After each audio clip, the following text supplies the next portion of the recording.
जय हिंद। स्वागत है आप सभी का आपके अपने YouTube channel mission top science classes में। दोस्तों आज मैं फिर आप लोगों के लिए वर्ल्ड हिस्ट्री का पार्ट 2 लेकर के आया हूं। इससे पहले हम आपको फर्स्ट वीडियो में फ्रांसीसी क्रांति के कारण आपको पढ़ा रहे थे और उसमें फर्स्ट वीडियो में सामाजिक कारण के बारे में आपको बताए थे। आज हम लोग जो पढ़ने वाले हैं सामाजिक कारण के कुछ पार्ट को आज फिर हम लोग कवर कर लेते हैं, यानी एक रिवीजन के तौर पर। और आज हम लोग जानेंगे इसके राजनीतिक कारण, आर्थिक कारण और अन्य सभी कारणों के बारे में। ठीक है, तो चलिए हम लोग बिना देर के आज का क्लास करते हैं स्टार्ट। देखिए दोस्तों, हम लोग जो है फ्रांसीसी रिवॉल्यूशन के बारे में पढ़ रहे हैं। देखिए कल हम लोग पढ़े थे फ्रांसीसी कारण क्रांति के कौन सा कारण, तो सामाजिक कारण क्या था इनका, इसके बारे में हम लोग पढ़े थे।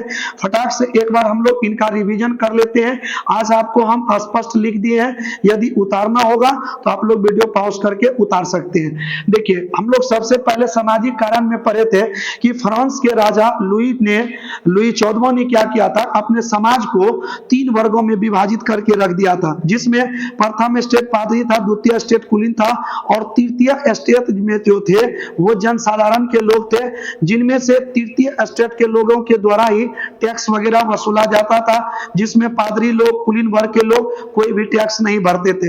ये तो आप भी सिंपल सी बात है, ये बात का अनुमान लगा सकते हैं कि 2 आदमी कुछ नहीं दे रहा, एक तीसरे आदमी इसमें टैक्स भर रहा, और वो भी वैसे लोग जो कि सबसे कमजोर वर्ग के लोग हैं, वो लोग इसमें टैक्स भर रहे हैं। तो वाजिब सी बात है इसमें क्रांति होने का मुख्य कारण बनेगा। देखिए उन्होंने क्या किया था, राजा ने अपने क्षेत्र को 2 हिस्सों में बांट रखा था, एक विशेष अधिकार और एक जनसाधारण था।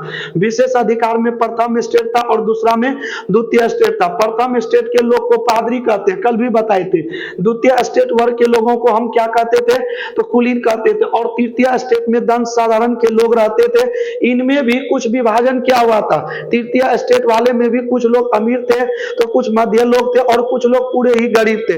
अगर हम तृतीय स्टेट की बात करें तो प्रथम स्टेट में बड़े बड़े लोग आते थे, जैसे अमीर लोगों की गिनती करें तो इसमें वकील आते थे, अदालती कर्मचारी लोग आते थे, जमींदार लोग आते थे इसमें जनसाधारण वाले पार्ट में। और मध्यम में जमींदार वगैरह लोग आते थे, जिनके खेतों में लोग किसान काम करते थे, यानी उसे हम लोग बड़े किसान के रूप में मानते थे, जो कि मध्यम भाग में आते थे। और तृतीय जो कि सबसे कमजोर वर्ग था, छोटा किसान था, या नहीं तो यही लोग किसी अन्य लोगों के खेतों में काम करते थे, नौकर था, या ये लोग दूसरे के खेत में मजदूरी करते थे। यानी तृतीय स्टेट में भी डिवाइड किया हुआ भाग था, तो राजा ने इस तरह से बांट रखा था। देखिए ये लोग प्रथम स्टेट पादरी जो था, ये लोग रहते कहां थे, तो चर्च में रहते थे। कहां रहते थे, तो चर्च में। ये चर्च जो था, इन्हें भी राजा की ओर से एक विशेष अधिकार मिला था कि आप भी तृतीय स्टेट वाले लोगों से टैक्स वसूली कर सकते हैं।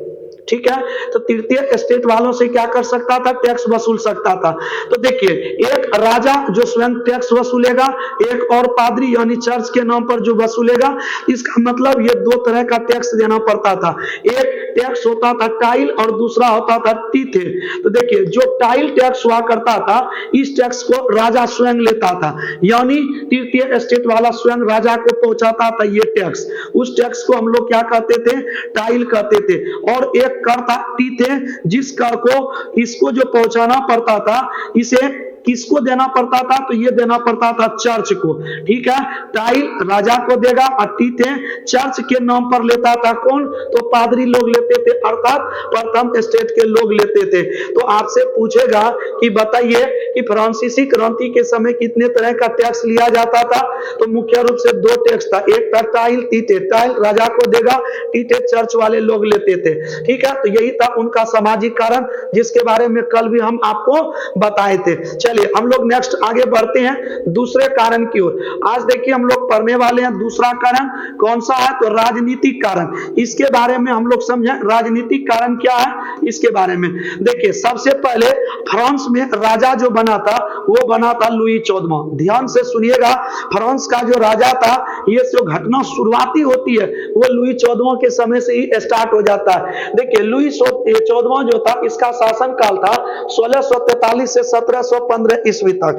इसी के बीच जो है ये राजा बना था और सबसे बड़ी बात क्या था कि यह राजा जो बना था महज कितने वर्ष के उम्र में, 5 साल के उम्र में लुई 14वां फ्रांस का राजा बन गया था। तो जब ये अपने गद्दी पर बैठा तो इन्होंने कुछ प्रथम स्टेट वाले को कुछ विशेष अधिकार दे दिया था, जिसे हम लोग देवीय शक्ति का सिद्धांत कहते हैं। देखिए ध्यान से समझिएगा, देवीय शक्ति सिद्धांत क्या है। देवीय शक्ति सिद्धांत के माध्यम से प्रथम स्टेट के लोग जो पादरी थे, जो चर्च में रहा करते थे, ये तृतीय स्टेट वाले लोगों के पास जाता और ऐसा सब बात लोगों को बताता। तृतीय स्टेट वाले को उनका कहना था कि ये जो आपका राजा है ना, इसे ईश्वर ने बना करके भेजा है, अतः आप लोग गरीब हो, आप गरीब ही रहोगे, राजा ईश्वर का भेजा हुआ दूत है, इसीलिए जो राजा के उनकी बात को आपको मानना पड़ेगा। ठीक है, तो ये किनका कहना था? तो देवीय शक्ति सिद्धांत का कहना था। ये कौन इसका अप्लाई करते थे? तो प्रथम स्टेट के लोग इन्हें अप्लाई करते थे, देवीय शक्ति के सिद्धांत वाले, और इसी बातों को बोल करके ये टैक्स लेता था तृतीय स्टेट वालों से, जो कि धार्मिक कर के रूप में लेता था, तीठे। ठीक है, इसके बाद और देखिए, एक तो ये सिद्धांत तो दिया ही था, दूसरा आधिकारिक पद, यही लुई 14वां जो था जिन्होंने प्रथम स्टेट के लोगों को दे रखा था विशेष अधिकार। विशेष अधिकार क्या था? इनका कहना था कि इसमें जो भी अधिकारी पद है, ठीक है, राजा के पास जो भी आधिकारिक पद है वो कैसा चलेगा? तो वंशानुगत चलेगा। ठीक है, यानी आपके वंश का ही कोई व्यक्ति दोबारा कोई अधिकारी बन सकता है, परंतु अगला कोई व्यक्ति नहीं बन सकता है। तो ये भी अधिकार दे रखा था प्रथम स्टेट वालों को, और देवीय शक्ति सिद्धांत भी दे रखा था। दूसरी बात, इस समय जो भी व्यक्ति कोई गलती करता था, राजा का अपमान करता था या राजा का बगावत करता था, तो उसे सजा देता था किसके माध्यम से? तो गिलोटिन के माध्यम से। ठीक है, तो आप लोगों को लग रहा होगा कि गिलोटिन सर होता क्या है। देखिए गिलोटिन क्या है, इनके बारे में हम आपको बताते हैं। देखिए गिलोटिन क्या होता है, इसको ध्यान से सुनिएगा। देखिए इस तरह से बना हुआ रहता था गिलोटिन। ये जो है दो खंभों के सहारे जो था, इसमें भारी भरकम लोहे का एकदम तेज तरार धार वाली लोहे को, बहुत वजनदार लोहा जो था, ऊपर लटकाया जाता था और नीचे जमीन पर गर्दन फंसा करके व्यक्ति का सिर इस ओर कर देता था और पैर हाथ इधर कर देता था। ठीक, और ऊपर से इस लोहे को यहां से छोड़ देता था, जिससे ये लोहा गिर करके इसके शरीर पर गिरता था तो सिर बाहर हो जाता था और शरीर पीछे रह जाता था। यानी इस तरह का ये सजा देता था। बताइए गिलोटिन कितना ये खराब सजा है, बताइए इसमें व्यक्ति को देता था, और इतना भारी भरकम लोहा इसके शरीर पर गिराता था तो सिर अपने कट के अलग हो जाता था, मानो कि ये लोग बलि दे रहा था इस समय। ठीक है, तो इस तरह का सजा देता था कौन? तो लुई 14वां देता था इस तरह का सजा। चलिए हम लोग बढ़ते हैं नेक्स्ट आगे जो है। देखिए अब आगे हम बात करें कि बदलाव कहां से शुरू हुआ है। देखिए इसके बाद जो है, इसका अगला शासक लुई 14वां के बाद कोई अगला शासक बना तो वो बना था कौन? लुई 15वां। ठीक है, देखिए लुई 14वां, लुई 15वां और लुई 16वां, इसी के समय फ्रांसीसी क्रांति होगा। तो लुई 15वां जो था ये फ्रांस की गद्दी पर बैठा 1715 से लेकर 1774 ईस्वी तक। इसके समय में एक युद्ध हुआ था जिसका नाम था सप्तवर्षीय युद्ध। आप ध्यान रखिएगा, कभी कभी एग्जाम में पूछ देता है कि बताइए सप्तवर्षीय युद्ध कब हुआ था, तो याद रखेंगे 1756 से 1763 के बीच यह युद्ध हुआ था। कौन सा? तो सप्तवर्षीय युद्ध। सप्तवर्षीय युद्ध किन दो देशों के बीच हुआ था? तो यह हुआ था, एक तो देख ही रहे हैं कि यह फ्रांस था और दूसरा कौन था? इंग्लैंड। एक फ्रांस और दूसरा कौन था? इंग्लैंड था। इन दोनों देशों के बीच कौन सा युद्ध हुआ था? तो सप्तवर्षीय युद्ध हुआ था। ठीक है, तो सप्तवर्षीय युद्ध होने का मेन रीजन क्या था? तो ध्यान से सुनिएगा। देखिए अमेरिका के 13 उपनिवेशों पर ब्रिटेन का अधिकार था, अर्थात इंग्लैंड वाले का, और फ्रांस का जो कुछ अधिकार था वो अमेरिका के, कनाडा और यूएसए, इन पर भी इनका कुछ अपना अधिकार था। तो फ्रांस वाले लोग अपना अधिकार बढ़ाने के लिए, अपना विस्तार क्षेत्र बढ़ाने के लिए इन लोगों ने इंग्लैंड के साथ युद्ध कर लिया, जिसका परिणाम क्या हुआ कि लुई 15वां का बुरी तरीके से हार हो गया। और इस हार के फलस्वरूप युद्ध में जो इनको खर्च हुआ कर्ज के रूप में, वो इनके पास कर्ज हो गया कितना, तो 2 अरब लिब्रे का इसका क्या हो गया, कर्ज हो गया। तो एक प्रश्न आप यहां ध्यान देंगे कि लिब्रे क्या है, तो ये फ्रांस की क्या थी, तो मुद्रा थी। जैसे भारत की मुद्रा रुपया है, तो ठीक उसी तरह उस समय फ्रांस की मुद्रा क्या हुआ करती थी, तो लिब्रे हुआ करती थी। तो इस सप्तवर्षीय युद्ध के कारण इसे कर्ज कितना हो गया था, तो 2 अरब लिब्रे का कर्ज हो गया था। तो लुई 15वां के समय हुआ था। चलिए आगे और बात करते हैं। इसी में फिर अगला शासक बना था कौन, लुई 16वां। ध्यान देंगे, फ्रांस का अगला शासक कौन बना, तो लुई 16वां बना। और इसका शासन काल क्या था, 1774 से 92 तक। 1774 ईस्वी से लेकर 1792 ईस्वी तक कौन रहा, तो लुई 16वां रहा। देखिए इन्होंने क्या किया, लुई 16वां ने, जो इन्हें लुई 15वां को इंग्लैंड के हाथों बुरी तरीके से हार हुई थी सप्तवर्षीय युद्ध में, इन्होंने इसका बदला लेने के बारे में सोचा। तो उस समय अमेरिका और ब्रिटेन, इन दोनों के बीच युद्ध का टकराव चल रहा था, यानी अमेरिका स्वतंत्रता संग्राम का युद्ध चल रहा था। तो इसी बीच फ्रांस के राजा लुई 16वां ने सोचा कि यदि हम इसमें अमेरिका का साथ दें तो हम इंग्लैंड को हरा सकते हैं, ठीक है, यानी हम लुई 15वां के हार का बदला ले सकते हैं। जिसका परिणाम क्या हुआ कि इन्होंने, यानी लुई 16वां ने अपना सेनापति लफायते को अपना सैनिक सहित अमेरिका के स्वतंत्रता संग्राम में भाग लेने भेज दिया। और उधर से इंग्लैंड का सेनापति कौन था, तो कॉर्नवालिस था, ठीक है। तो ये किसकी ओर से लड़ रहा था, तो फ्रांस जो था अमेरिका का साथ दिया, किसे हराने में, तो इंग्लैंड को हराने में। और इंग्लैंड की तरफ से सेनापति जो आया था वो कौन था, कॉर्नवालिस। और अमेरिका स्वतंत्र हो गया, ठीक है, और इधर फ्रांस भी युद्ध क्या हो गया, तो जीत गया। तो अतः अमेरिका की स्वतंत्रता हुई और इससे फ्रांस भी अपना विजय हुआ, अर्थात इन्होंने अपना बदला ले लिया। और इस बदले के पीछे इनके ऊपर कितना कर्ज हुआ, तो देख लीजिए, इनके ऊपर और अधिक कर्ज हो गया, कितना का, तो 10 अरब लिब्रे का और अधिक कर्ज हो गया इनके ऊपर। एक तो देखिए कि जब लुई 15वां लड़ा था सप्तवर्षीय युद्ध, तो 2 अरब लिब्रे का कर्ज हुआ था।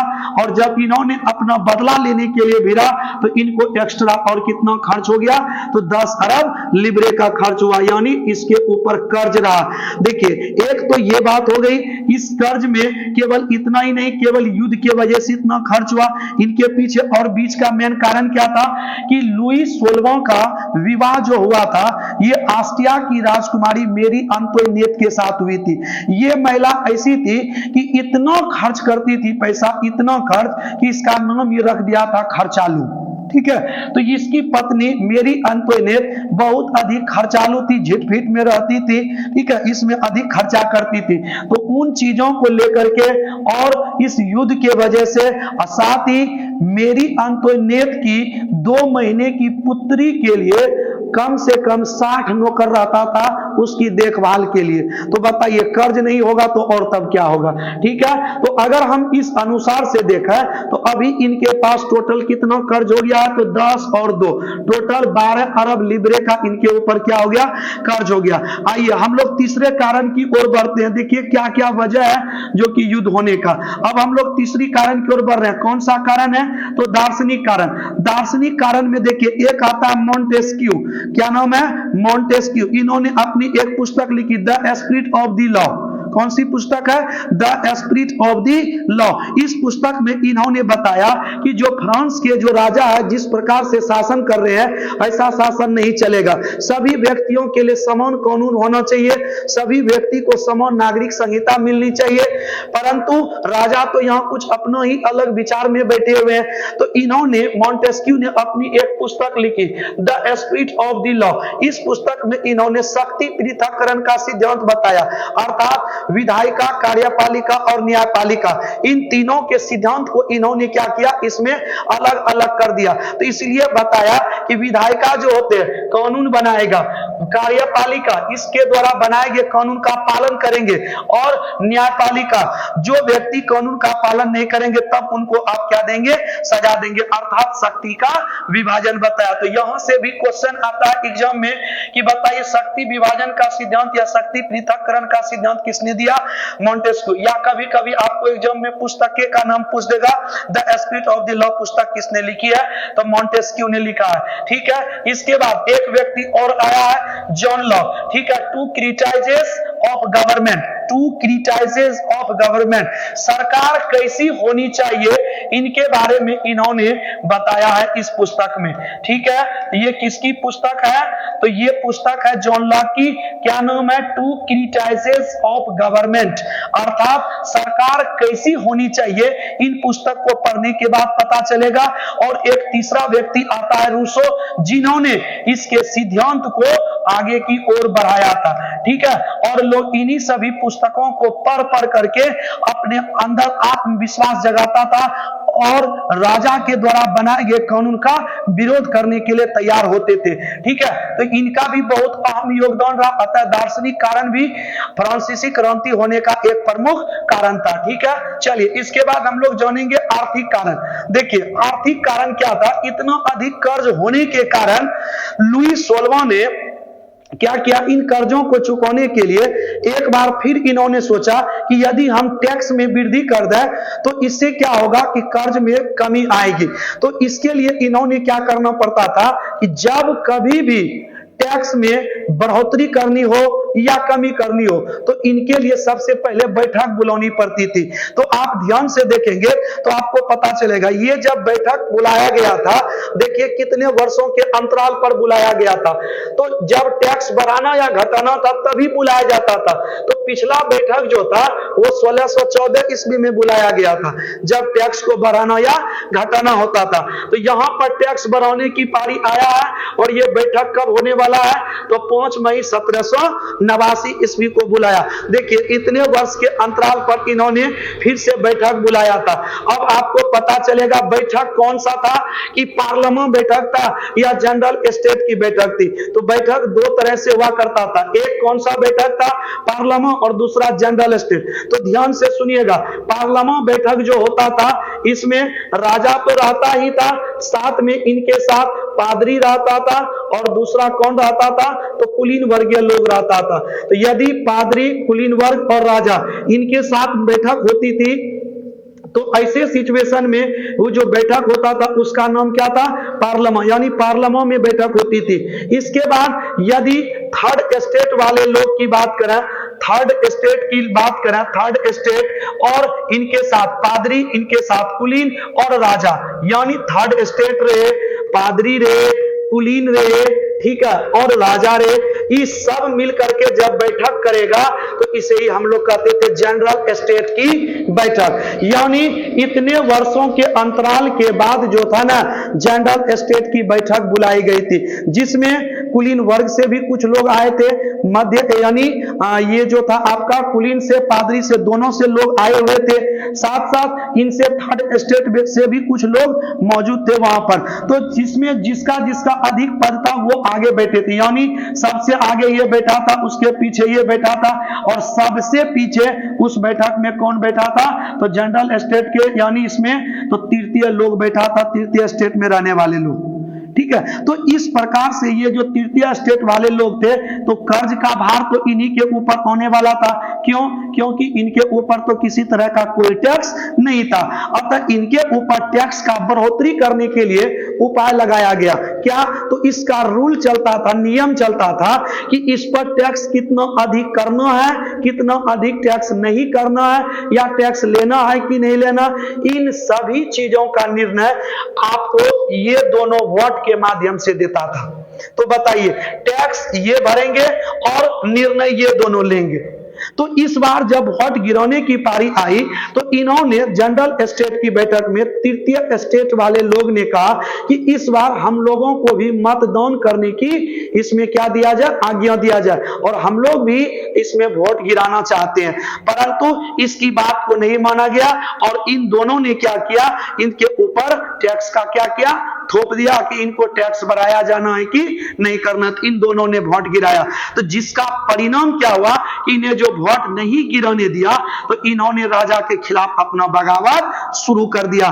तो देख लीजिए 5 मई को यह बैठक हुई थी, जो कि बैठक सफल नहीं रहा। इसमें तृतीय स्टेट के लोगों ने पूरी तरीके से बगावत कर दिया, राजा के खिलाफ एकदम शुरू हो गया।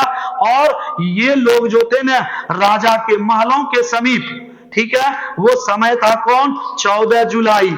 समय क्या था, तो 14 जुलाई 1789 ईस्वी को जो था ना, ये सभी लोग राजा के घर के सामने जो था आकर के रोटी दो के नारे के साथ इन्होंने सभी लोगों ने इनका खिलाफ करना शुरू किया और बगावत यहीं से शुरू हुई।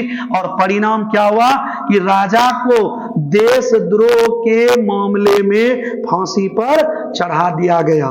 ठीक है, और इनके बाद जब राजा को फांसी पर चढ़ाया गया तो इनके लिए, फ्रांस की जनता के लिए एक ऐसा कानून की जरूरत थी जो सभी व्यक्तियों को एक समान अधिकार प्रदान करे, एक समान लोगों को अधिकार दे। सबके साथ अगर टैक्स लगे तो सबको टैक्स लगे, सबको यहां पर जो भी चीज मिले तो हर एक व्यक्ति को इसे मिलना चाहिए वो चीज। तो अब ऐसे सरकार की ये तलाश में थी। तो इनके बाद जो होता है वो आपको हम नेक्स्ट वीडियो में और क्लियर करके बताएंगे कि फ्रांस में किस तरह का संसद अब बनेगा, किस तरह कानून तैयार होगा, इसके बाद अगला शासक कौन बनेगा। तो वैसे हम आपको बता दें, इनके बाद अगला शासक बनने वाला है नेपोलियन बोनापार्ट। ठीक है, तो पहले ये बताइए जल्दी से कि आपको यहां तक पॉइंट क्लियर हुआ या नहीं। देखिए, ये आपसे पूछेगा कि फ्रांसीसी क्रांति कब हुई थी। 14 जुलाई 1789 ईस्वी को कौन सी क्रांति हुई थी, फ्रांसीसी क्रांति हुई थी। ठीक है, इसमें कुछ ऐसे पॉइंट है जो कि आपको ऑब्जेक्टिव में पूछेगा। जैसे लुई 14वां का एक कथन है, मैं ही राज्य हूं और मेरे द्वारा बोली गई हर एक बात क्या है, कानून है। यह बात लुई 14वां ने कहा है। किसने कहा है, लुई 14वां ने। बास्तिल के किले को तोड़ करके कैदियों को रिहा किया गया था, तो उसमें कुल कितने कैदी थे, तो केवल 7 कैदी थे। ठीक है, तो ये भी आपसे क्वेश्चन पूछेगा। फ्रांसीसी क्रांति कब हुई थी, 14 जुलाई 1789। कौन से स्टेट वाले ने यह क्रांति किया था, तो तृतीय स्टेट वाले लोगों ने क्रांति किया था। और इसमें पूछेगा लिब्रे क्या है, तो फ्रांस की मुद्रा है। साथ में पूछेगा बताइए फ्रांसीसी क्रांति के समय समाज कितने वर्गों में, तो 3 वर्गों में विभाजित था। ठीक है, तो अब जो है इनसे जो भी सारा क्वेश्चन बनने वाला था हम आपको पूरी तरह बता दिए। अभी भी इसमें बाकी है, हम इसके बारे में कल आपको नेक्स्ट वीडियो में इसके बारे में और बताएंगे। चलिए मिलते हैं अब हम लोग नेक्स्ट वीडियो में, तब तक के लिए धन्यवाद, जय हिंद।